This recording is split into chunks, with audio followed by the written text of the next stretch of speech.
Cool. My name is Lobo, and I'm from the Chintu Gudiya Foundation. And I'll answer Anshu's question to begin with as to how the name Chintu Gudiya. We started this foundation like 20 years ago when I was relatively young.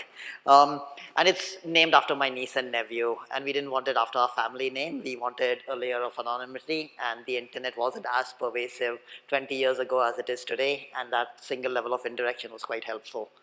Um, so more importantly, I'm also from this collaboration which I'm running with a group of other foundations called Project Tech4Dev. And what we do is we strongly believe in collaboration and community. We've gotten together a group of 7 software partners today, a marketing partner, and we provide technology services to NGO. We've got an application process, etc. I'll come back to that in a minute. Primarily to implement their operations and M&E stack. The one thing that we strongly believe in is open source. Any and all the work that we do is open source. It's on GitHub. We publish all our papers on our website. We are fully transparent. We try to give you as much data. We probably give you way more data than you'd ever want to read or learn about us. So we try to do everything we can do to make anything and everything that we do public as a common good. And that's one of the conditions of our grant. Any work that we do for a nonprofit is public. And the nice thing about open source, in case you are not familiar, is I can take someone else's open source code and modify it and deploy it at any nonprofit or wherever I want. And the key drivers of success are collaboration and community.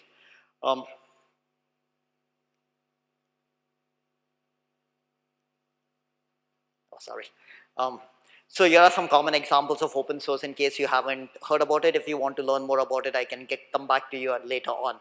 So with Project Tech4Dev, the main goal that we are trying to solve is we want to help nonprofits and help them implement technology primarily for the operations and M&E.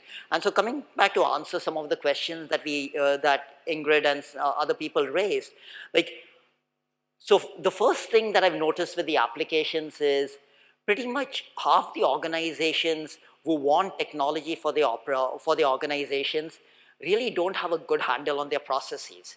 So they really cannot explain to us what they want implemented.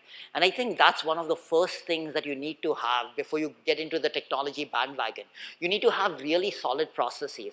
You need to know how your business operates or how your NGO operates. You need to have it well documented so that you can tell other people like, hey, this is what we want to do. You can train your staff, etc. And unfortunately, like a large number of NGOs don't have that.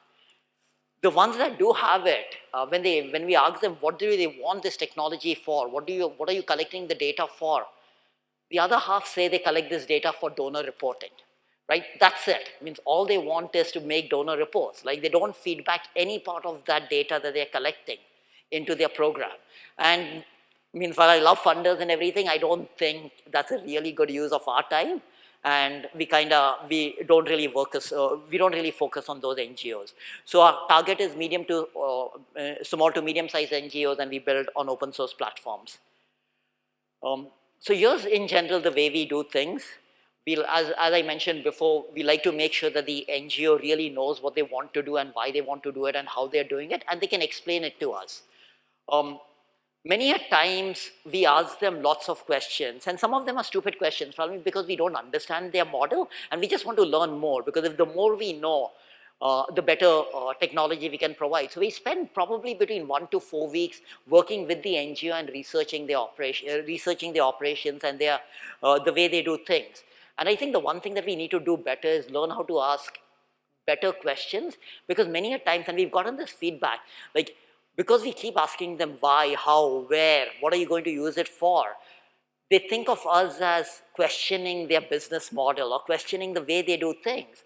But while we want to know why they do it that way, I don't think we want to question their business model, but we want to get them to think also like, hey, why am I collecting this data? What am I going to use this for? Is this really useful? And we've had this experience with lots of NGOs. Like initially when they digitize the form or something, they'll have 80 data points, right? And even though we go through this exercise with them, are you going to use all of these data points? Oh yes, they're really important, each and every single one. A year later, when they see the volume of data coming in, it's like, oh, can we get it down to 60? And can we get it down to 40? But this is an iterative process that they have to go through, right? We can only advise them.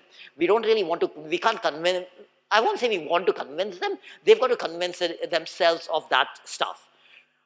The other thing which comes back, and again, Ingrid pointed out earlier today about either moving fast and destroying the world or moving thoughtfully. But I think there's also a reasonable balance in between, right?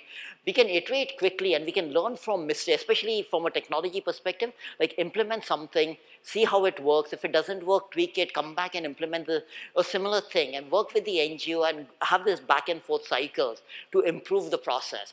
And so we like to try to do what we call agile development, primarily more to get the NGOs involved with the technology, give them something that they could work with, and show them that there's progress being made and involve them in the process from the word go. The best thing, so here's an example. There's this foundation in Mumbai called Anarde Foundation.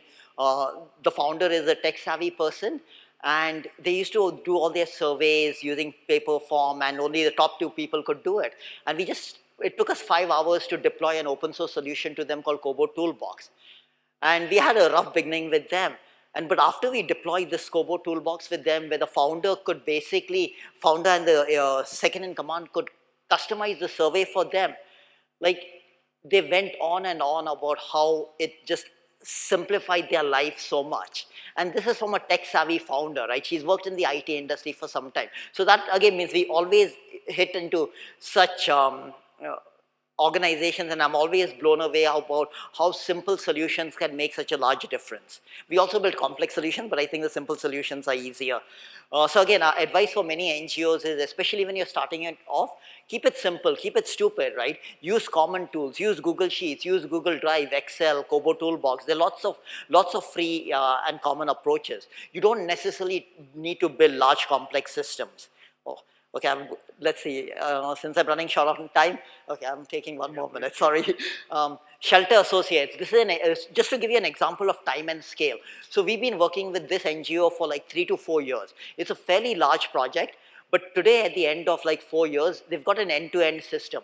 From their data analysis and exploration, when they go to the slums, where they do their surveys and everything, they do this GIS mapping, which is really cool. Like they map the slum, this is the areas that don't have, those are the houses that don't have toilets. They do community mobilizing using digital surveys, track all the operations, again using an automated system, note deliveries, display donor reports, use this data to feedback to see how fast they were, how many, what their impact, what their reach was. And this is the end result, right? So this is an example, but it took us 3 years to get to this stage, right? But we didn't wait for 3 years, right? Every 3 months, they had something which improved their processes. So, and here are some of the tools, and I'm done. In case you want more information, you want to talk to us, chat with us, fund us, feel free to send us email to tech4dev@chintugudiya.org, and I'll be available to talk later on also.